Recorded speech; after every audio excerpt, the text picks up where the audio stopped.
के media fraternity का शुक्रिया अदा करता हूं कि आप लोग यहां पे हमें कवर करने के लिए तशरीफ़ लाए। आज की आप लोगों के साथ मुखातिब होने का मकसद, आप सब जानते हैं कि पिछले 1.5 महीने से तकरीबन करगिल में एक पॉलिटिकल क्राइसिस चल रहा है हिल काउंसिल को लेकर, तो जिसमें नेशनल कॉन्फ्रेंस और इंडियन नेशनल कांग्रेस के माबैन एक एग्रीमेंट हुई थी, एजेंडा ऑफ एग्रीमेंट साइन हुआ था, एजेंडा ऑफ अलायंस साइन हुआ था, जिसमें दोनों पार्टीज़ ने जो है जो 5 साल की मुद्दत है हिल काउंसिल की, उसको 2.5 सालों में बांटा गया था कि पहला 2.5 साल जो है वो नेशनल कॉन्फ्रेंस जो है वो गवर्न करेगी और दूसरा जो 2.5 साल है वो इंडियन नेशनल कांग्रेस गवर्न करेगी।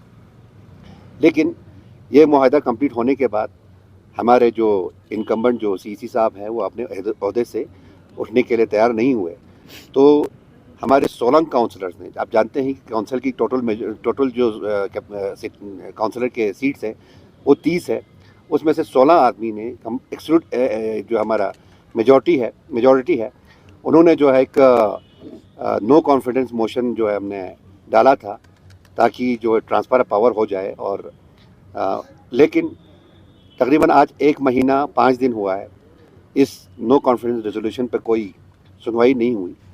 हमने जो हमारे डिस्ट्रिक्ट के जो डिप्टी कमिश्नर जो सीईओ भी है एलएचडीसी कारगिल के, उनको हमने अपना रिक्वेजिशन दिया।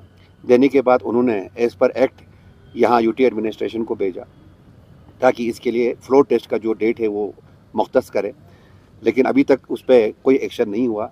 तो इसी सिलसिले में पिछले दिनों हम चीफ सेक्रेटरी साहब से भी मिले थे कारगिल में, तो उन्होंने भी हमें एश्योरेंस दिया था कि जल्दी से जल्दी हम इस पे जो है कोई कार्रवाई करेंगे। तो आज हम 16 काउंसलर के साथ जो हमारे पार्टी फंक्शनरीज हैं, जिसमें पार्टी प्रेसिडेंट्स है, जनरल सेक्रेटरीज है दोनों पार्टियों के, आज हम एलजी साहब से मिले और हमें खुशी है कि एलजी साहब का रिस्पांस बहुत पॉजिटिव था। उन्होंने कहा कि बहुत जल्द अज जल्द जो है हम इसमें ये कोई ना कोई फ़ैसला करेंगे और करके, क्योंकि सबसे बड़ा इस वक्त जो चैलेंज है हमारे सामने वो जनरल काउंसिल मीटिंग का है। आप जानते हैं कि जनरल काउंसिल मीटिंग के अप्रूवल के बगैर कोई भी आपका बजट वगैरह वो ये नहीं होता है, अप्रूव किए बगैर वो रिलीज़ नहीं होता है। तो वर्किंग सीज़न हमारे पास लिमिटेड है, तो इन तमाम चीज़ों को हमने ऑनरेबल एलजी साहब के गौशगुजार किया। तो उन्होंने हमें बहुत ही अच्छे तरीके से हमें सुना और बहुत ही पॉजिटिव उनका रिस्पांस था। तो उन्होंने यही बताया कि within no time, within few days जो है हम इसका हल निकाल के जल्दी से जल्दी फ्लोर टेस्ट का हम डेट निकालेंगे। तो हम इसी उम्मीद को लेकर जा रहे हैं। 16 काउंसलर हैं, 16 काउंसलर समझे तो मिनिमम अब 5-5 हज़ार के कॉन्स्टिट्यूंसीज अगर लेके भी चलेंगे तो 65,000 लोगों को जो है पब्लिक रिप्रेजेंटेटिव्स के थ्रू उन्होंने आज पैगाम दिया है कि हम जल्द अज जल्द जो है इस पर कार्रवाई करके इस पर अमल करेंगे। तो हमें उम्मीद है कि बहुत जल्द विदिन 2-3 डेज जो है फ्लोर टेस्ट का डेट आ जाए। आने के बाद जो है हम अपना जो जिसका भी मेजॉरिटी होगा वो शो करें, करने के बाद जो नई डिस्पेंसेशन या एग्जिस्टिंग डिस्पेंसेशन जो भी हो, जल्दी से जल्दी हम प्लान मीटिंग को मुनक्कद करें। इसी सिलसिले में आप लोगों को हमने आज तकलीफ़ दिया ताकि हम लोगों तक जो है आज हमारे जो और एलजी साहब के दरमियान जो मीटिंग हुई उसके बारे में थोड़ा तफसीलात आप लोगों को दें। बाकी एलजी साहब और हमारे फॉर्मर सीसी साहब फिरोज़ साहब भी यहाँ पे है, रसूल साहब भी यहाँ पे, ये भी आप लोगों से मुखातिब होंगे। वैसे तो नासिर साहब ने पूरे तफसीलन आप लोगों के सामने रखी। मैं सबसे पहले ऑनरेबल एलजी साहब का मैं शुक्रिया अदा करता हूँ। एक तो बहुत ही शॉर्ट उसमें कल शाम हमने इनसे अपॉइंटमेंट के लिए लिखा था, तो आज उन्होंने अपॉइंटमेंट हमारा निकाल के हमसे मिलने का टाइम हमें दिया।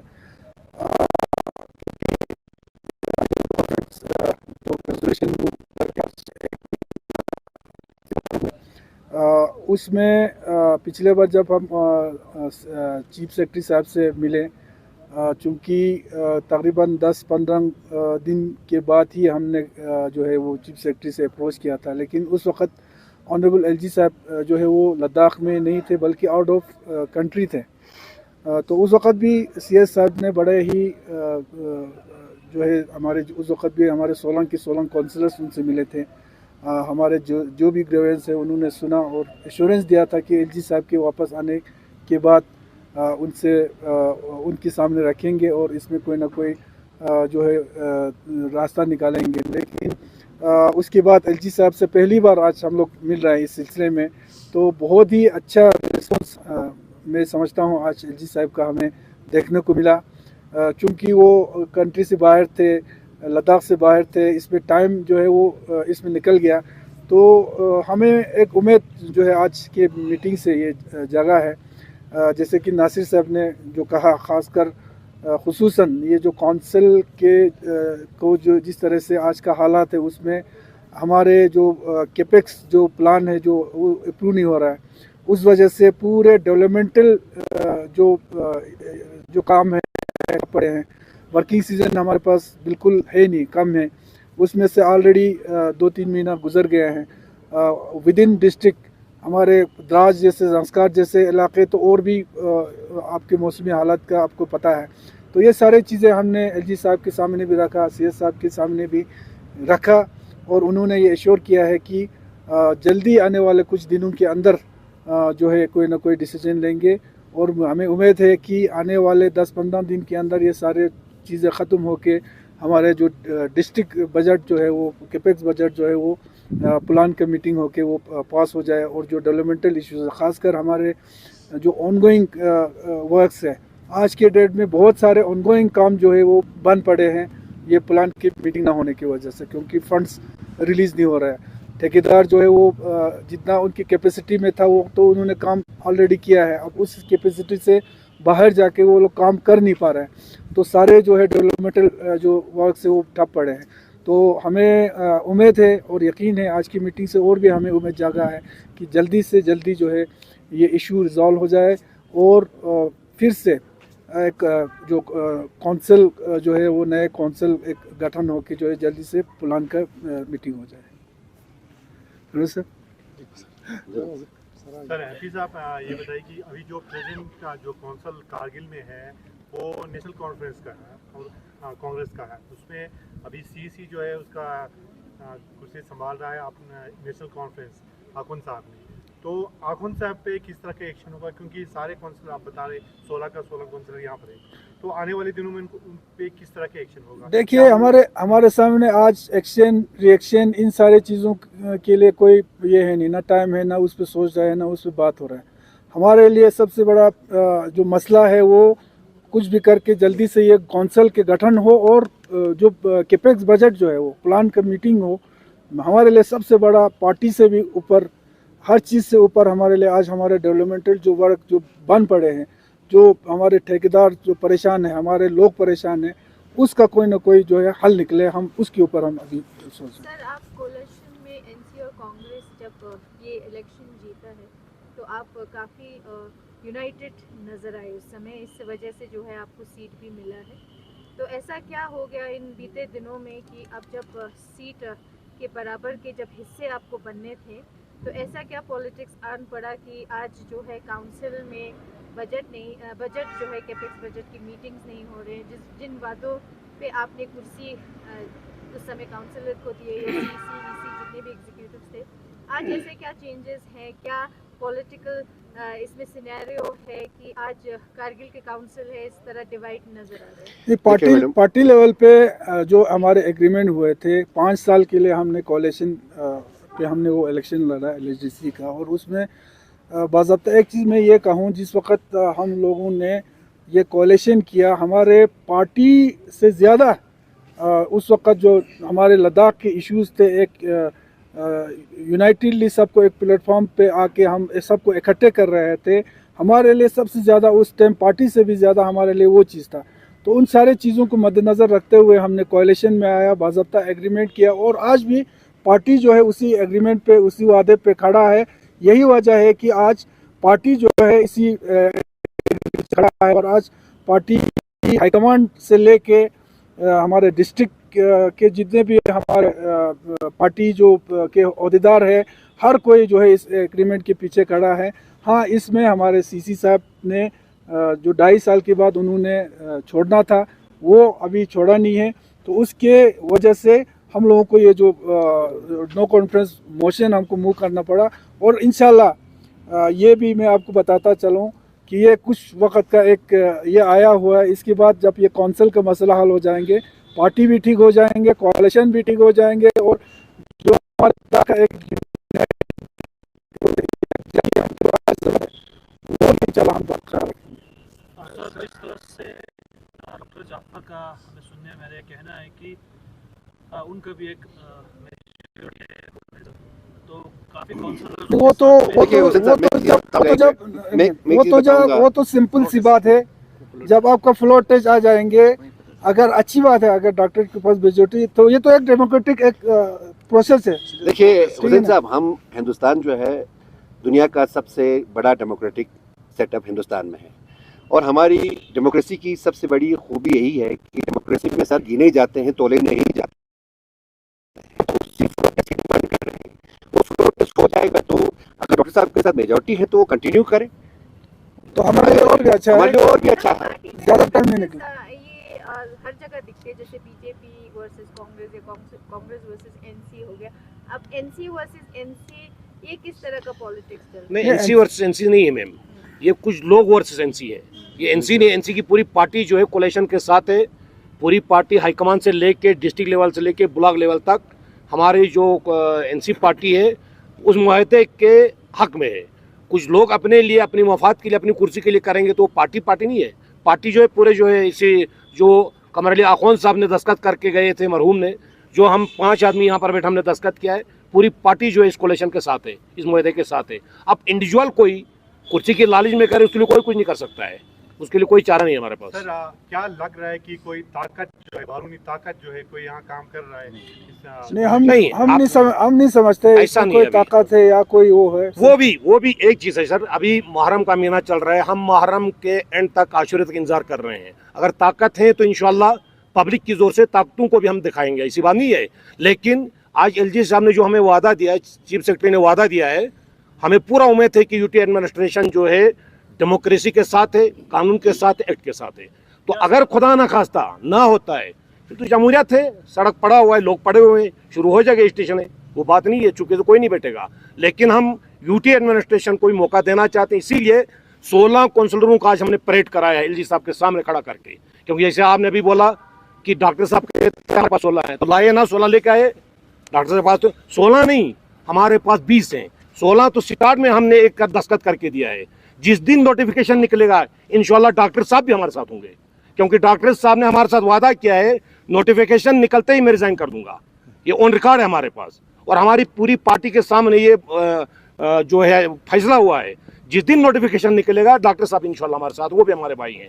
नेशनल कॉन्फ्रेंस वो अभी तक नहीं निकले हैं, वो नेशनल कॉन्फ्रेंस के पार्ट हैं। तो इंशाल्लाह हमें सिर्फ वेट है जनाब नोटिफिकेशन का। जिस दिन नोटिफिकेशन निकलेगा आप देखेंगे कोई मसला नहीं होगा, सब कुछ क्लियर होगा। जिस तरह से जब नोटिफिकेशन निकलेगा उसमें भी चाहे एनसी का चाहे कांग्रेस का कुछ काउंसलर अगर इसके साथ नहीं देंगे, क्या उनको पार्टी हाईकमान के द्वारा व्हिप जारी किया जा सकता है? नहीं, वो बात की बात है, वो जरूरत ही नहीं पड़ेगी ना। 16 ऑलरेडी है, हुकूमत तो बन जाएगी। 16 नहीं, डॉक्टर साहब भी को तुम्हारी हिमायत कर रहे हैं, नोटिफिकेशन निकल गया तो वो व्हिप की जरूरत ही कहाँ पड़ेगी। सर, जैसे आपने कहा कि डेवलपमेंटल काम रुक रहा है इस वजह से, बिल्कुल, तो हम पूछना ये चाहेंगे क्योंकि सीईसी जो कारगिल के काफ़ी प्रोग्राम्स में और काफ़ी डेवलपमेंटल अनाउंसमेंट में वो नज़र आते हैं, तो इससे क्या समझे, डेवलपमेंटल का ये दिखाया जा रहा है कि आप, जैसे आपने कहा है कि हो नहीं रहा है, दिखाया जा रहा है मैम, नहीं, दिखाया जा रही है। सिर्फ बाहर जो है ड्रामा दिखाया जा रहा है, फोटो दिखाए जा रहे हैं, डेवलपमेंट हो रहा है। कारगिल में कोई डेवलपमेंट नहीं हो रहा है, सब बंद है, तमाम काम बंद है आज की डेट में। जब ठेकेदार को पैसा नहीं मिला तो काम कहाँ से हो जाएगा? वो तो एडमिनिस्ट्रेशन को सोचना चाहिए कि जब कॉन्ट्रैक्टर को पैसा नहीं मिला, जितना उसने काम किया है वो पैसा भी नहीं मिल रहा है, और दूसरी बात जब तक प्लान मीटिंग नहीं हो जाएगी तब तक पैसा रिलीज होगा नहीं। तो डेवलपमेंटल ये कहने वाली बात है। इस साल कारगिल का डेवलपमेंटल पूरा टफ है यहाँ पर। सर, तो इसमें आवाम क्यों चुप बैठे हैं सर? क्योंकि सफर तो आवाम इसलिए क्योंकि वो यूटी एडमिनिस्ट्रेशन को मौका देना चाहती है, हम नहीं चाहते हैं। क्योंकि देखो हमारा अभी केडी और एपेक्स का एक बातचीत हो रहा है सेंटर के साथ, हमारे लद्दाख के बहुत से मसले मसाइल हैं, हम उन पर रखना डालना नहीं चाहते हैं कौंसल की वजह से, क्योंकि फिर ये मसले डाइवर्ट हो जाते हैं। इसलिए हम मौका देना चाहते हैं एडमिनिस्ट्रेशन को भी, यूटी एडमिनिस्ट्रेशन को भी। जो आज एलजी साहब ने बोला, हमें पूरा उम्मीद है इंशाल्लाह मुहर्रम से पहले नोटिफिकेशन निकलेगा, फिर डॉक्टर साहब ही बैठे हैं या दूसरा कोई वो वक्त बताएगा, फ्लोर टेस्ट बताएगा, तो हमें पूरी उम्मीद है एडमिनिस्ट्रेशन हमारा साथ देगी। ऐसा है ना, पब्लिक का जहाँ तक बात है, जिस तरीके से पिछले 2-3 महीने में जब से हमारे ऑनरेबल एलजी साहब ने चार्ज संभाला है और सीएस साहब ने पब्लिक के बीच जाके जिस तरीके से वो लोग डेवलपमेंटल उस पर काम कर रहे हैं, उससे कहीं ना कहीं हमारे पब्लिक को भी और हमारे जितने भी काउंसलर्स ऑनरेबल काउंसलर्स हैं हमें एक उम्मीद एलजी साहब के ऊपर है, सीएस साहब के पास है। चूँकि एलजी साहब आउट ऑफ लद्दाख था, हमें ये है कि उसमें टाइम जो है वो थोड़ा 10-15 दिन उसमें निकल गया। तो आज एलजी साहब से पहली बार मिला, क्योंकि इससे पहले मिलने का हमें मौका नहीं मिला। तो आज पहली बार जो मिला उस पे जो रिस्पांस उनका था, हमें बहुत ही अच्छा रिस्पांस था। हमें उम्मीद है कि आगे ये जो इशू है वो ज़्यादा आगे ये दी जाएगी। सर, जिस तरह अभी डिस्ट्रिक्ट का अनाउंस किया है, अभी करगिल में भी 2 डिस्ट्रिक्ट का जो डिमांड किया जा रहा है, ऐसा एमपी उसको किस तरह देखते हैं? बहुत ही जब से अनाउंस हुआ है उसके बाद इम्प्लीमेंट हुआ है, हमारे लीडरशिप हो, काउंसलर्स हो, इवन पब्लिक हो, हमारे पंचायत लेवल पे हो, सब ने आज तक उसके लिए सेंट्रल गवर्नमेंट का, एमएचए का, यूटी एडमिनिस्ट्रेशन का सबका शुक्रिया अदा किया है और आज भी हम शुक्रिया अदा करते हैं। लेकिन साथ में खासकर हमारे करगिल के जो लीडरशिप हो, वहाँ के कौंसिल हो, साथ में हम अपना ये खदशात भी जाहिर किया है कि जो करगिल के साथ थोड़ा इसमें नाइंसाफ़ी हुई है, मोस्ट पॉपुलेट और बहुत बड़ा एरिया को जो है वो इससे लेफ्ट आउट किया है। तो उसको भी वक्तन फ़वक्तन, चाहे एमएचए में हो, ऑनरेबल होम मिनिस्टर साहब के साथ मैंने खुद कई बार, जब 3-4 बार मैं मिला हूँ, हर बार मैंने ये इश्यूज उठाया है। तो हर बार एक एश्योरेंस इस पे भी हमें, चाहे एमएचए से हो, चाहे यूटी एडमिनिस्ट्रेशन से हो, इन प्रिंसिपल हर किसी ने माना है कि हाँ वाकई ये इशू जो है ये एक जेन्युइन इशू है। ये पूरा डिस्ट्रिक्ट जो है इम्प्लीमेंट हो जाएगा, जब सेट हो जाएगा उस पर भी कोई ना कोई रास्ता हम निकालेंगे। ये इन प्रिंसिपल जो है हमें माना है और एश्योरेंस दिया है। और आज हमें ये उम्मीद भी है कि कम से कम करगिल में एक नया डिस्ट्रिक्ट और मिलेगी। और इसके लिए हमें जितना भी हम शुक्रिया अदा करें पूरे लद्दाख के हम, जहाँ आज करगिल में 2 डिस्ट्रिक्ट नए मिले, एक और डिस्ट्रिक्ट मिलेंगे। तो जो रेस्ट करगिल डिस्ट्रिक्ट रहता है, हम समझते हैं, हम लोग करगिल डिस्ट्रिक्ट में, तो हम समझते हैं हमें भी नया डिस्ट्रिक्ट मिला है, सिर्फ नाम वही है, कम से कम डिस्ट्रिक्ट मिला है। तो सब खुश है, सबका सब शुक्रिया अदा करते हैं। सर, लद्दाख में इस तरह की जो पॉलिसी जो है, खासकर ये अलायंस करके आप लोगों ने जो लड़ा, फिर कौंसिल को 2.5 साल के लिए किया, तो अभी मुकर रहा है, तो इस तरह के डेमोक्रेटिक को देख के क्या लद्दाख के डेमोक्रेटिक में कितना, यानी कि डेमोक्रेसी में कितना नुकसान होगा सर आने वाले दिनों में? देखिए, ये भी एक एक्सपीरियंस है और आने वाले जो फ्यूचर का जो पॉलिटिक्स है उसमें ये जो एक्सपीरियंस, ये जो पास्ट में जो गुजरे हैं, इन सारे चीज़ों को देख के नए नए पॉलिसीज बनेंगे कि किस तरह के, क्योंकि आज के डेट में नेशनल लेवल पे बोलो या कई स्टेट्स में बोलो, कोalition के बगैर ज़्यादातर जगह पर कोई गवर्नमेंट नहीं बन सकता। इसी तरह आने वाले फ्यूचर में मुझे ये नहीं लगता है कि लद्दाख में कोई ना कोई कोalition के बगैर, तो हाँ बेशक कोalition किस तरह का हो, एक सस्टेनेबल जो टाइम होता है 5 साल का, वो 5 साल जो है एक सस्टेनेबल गवर्नमेंट दे, लोगों को इस तरह की दिक्कतें नहीं हो, उस पर ज़रूर हर कोई पॉलिटिकल पार्टी जो है वो उसको सोचना चाहिए और सोचेंगे। सर, जिस तरह से अगर प्रोटेस्ट का अगर कोई नोटिफिकेशन नहीं आता है या उसमें भी देरी होता है, तो आपका आने वाले दिनों में कैसा एक्शन? नहीं, हमें ये यकीन हो गया आज, उस पर ज़्यादा बोलने की ज़रूरत नहीं है, क्योंकि जिस तरीके से एश्योरेंस आज हमें मिला, हमें यकीन है कि आने वाले कुछ दिनों में कोई ना कोई रास्ता इसमें निकल जाएगा। Thank you.